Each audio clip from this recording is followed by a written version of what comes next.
So guys हामी चाहिँ अहिले कालाबाङमा आइपुग्यौँ। हाम्रो ग्याङहरू यता फोटो खिच्ने कार्यक्रम गर्दैछ यिनीहरू चाहिँ। अब हामी चाहिँ यहाँ छौँ, म चाहिँ यहाँ छु। देख्न सक्नुहुन्छ बुद्धको मूर्ति बवाल दर्शन है। हाडा नमस्ते है, मैले ढोक गरेँ, ढोक दिएँ, नमस्ते। अनि देख्न सक्नुहुन्छ उकालो सिँढी, अनि यहाँबाट भ्यू पनि राम्रो देखिन्छ, खत्रै देखिन्छ। त्यो चाहिँ पुम्जीगढको शिवको मन्दिर।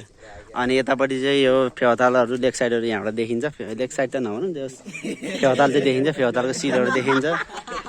के भयो यिनीहरू एकदम यहाँ कसले के खिच्दै फोटो।